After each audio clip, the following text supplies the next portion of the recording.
Have you ever felt it? That quiet hum of discontent, even when on paper everything seems fine? You're comfortable. You have your routines, your familiar surroundings, the predictable rhythm of your days. And yet, there's a whisper, isn't there? A nagging feeling that there's something more, something untapped, a version of yourself you haven't yet met. You might brush it off, tell yourself you should be grateful for what you have. But what if that very comfort, the thing you strive for, is slowly, almost imperceptibly, dimming your light? What if the greatest trick the devil ever pulled wasn't convincing the world he didn't exist, but convincing you that your comfort zone was a safe haven, when in reality it's a beautifully decorated cage, slowly but surely eroding your true potential? This isn't just a modern self-help trope, it's an idea that a profound 19th century Danish philosopher, Søren Kierkegaard, wrestled with, and his insights are more relevant today than ever. He saw how easily we can lose ourselves, not in grand, dramatic failures, but in the quiet, insidious creep of a life unlived, a potential unrealized, all while surrounded by the very things we think make us secure. Kierkegaard's core, somewhat unsettling, idea is this: your deep-seated desire for comfort, for a life free of anxiety and difficult choices, might be the very mechanism that's destroying your potential. He wouldn't call it a comfort zone. He'd perhaps see it as a symptom of a deeper spiritual malaise, a way of existing that avoids the necessary struggles that forge a genuine self. Within the first few minutes of your life, you seek comfort, and for the rest of it, society, and often your own mind, reinforces the idea that comfort equals happiness and discomfort equals failure. But Kierkegaard flips this on its head.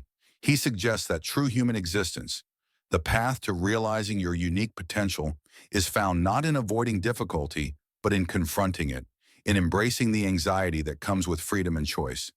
To understand this better, let's look at what Kierkegaard called the stages of existence.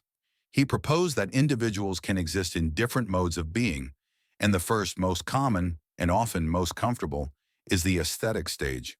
This isn't just about appreciating art or beauty. For Kierkegaard, the aesthete is someone whose life is primarily driven by the pursuit of pleasure, enjoyment, and the avoidance of pain, boredom, and commitment. Think about it. Your comfort zone is the ultimate aesthetic playground. It's where everything is designed to be pleasant, predictable, and require minimal effort or deep engagement. You curate your experiences, your relationships, even your thoughts to maintain this state of equilibrium. The person in the aesthetic stage lives for the moment, for sensory gratification, for interesting diversions. They might be highly intelligent, charming, and successful on the surface. But Kierkegaard saw a profound emptiness at the core of this existence. Why? Because a life dedicated solely to comfort and pleasure, to avoiding anything that might cause friction or demand real choice, ultimately leads to a profound sense of meaninglessness, boredom, and what he famously termed despair. It's the despair of not truly being a self, of being a collection of fleeting experiences rather than a committed, defined individual. Your potential isn't just about what you can do, it's about who you can become. And becoming requires choices, sacrifices, and venturing beyond the familiar. The comfort zone, from this Kierkegaardian perspective, isn't just a neutral space. It's an active force that keeps you tethered to this aesthetic stage. It whispers sweet nothings, promising safety and ease, while slowly starving the part of you that craves meaning, purpose, and authentic selfhood. Every time you choose the familiar path over the challenging one, every time you opt for distraction over introspection, every time you shrink from a difficult conversation or a leap of faith because it feels uncomfortable, you are in a sense reinforcing the bars of this velvet prison.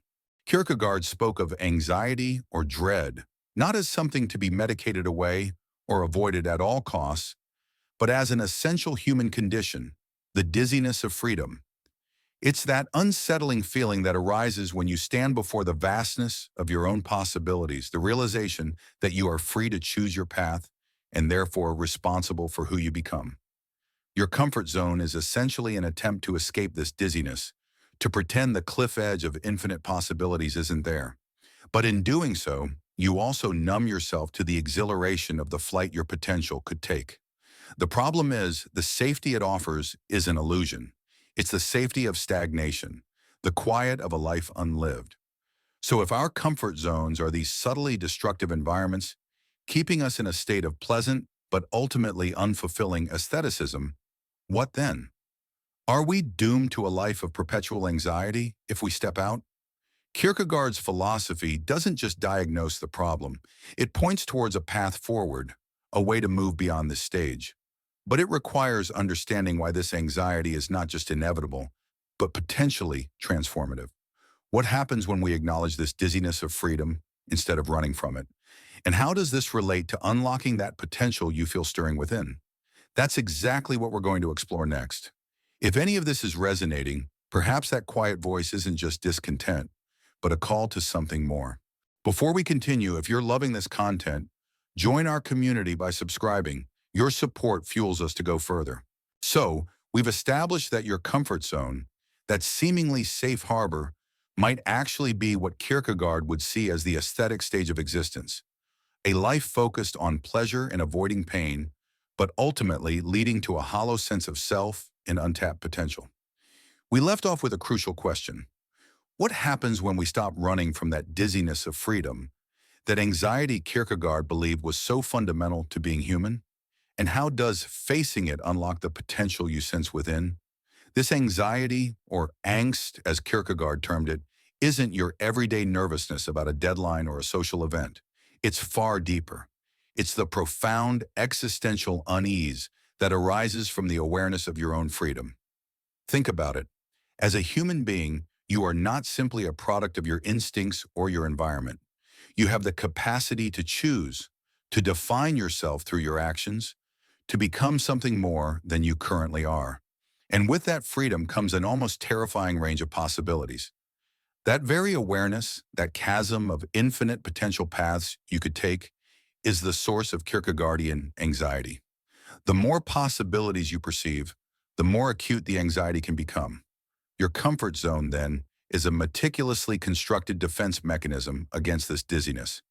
It's an attempt to narrow the field of possibilities, to make life feel manageable by sticking to the known, the predictable, the path of least resistance. But here's the twist, and it's central to Kierkegaard's thought. This anxiety, this dread, isn't something to be merely overcome or eliminated. It is, in fact, the very doorway to a more authentic existence, to what he called the ethical stage.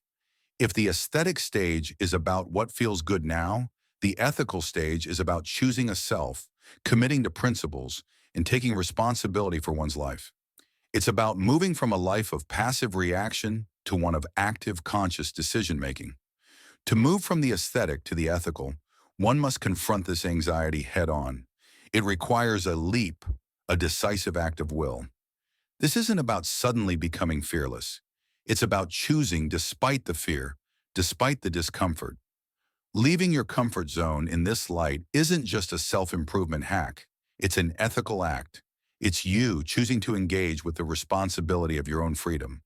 It's you saying, I will not be defined by what is easy, but by what is meaningful, even if it's hard. Think about the choices that truly shape a life. Committing to a difficult career path that aligns with your values. Choosing to build a deep, authentic relationship that requires vulnerability.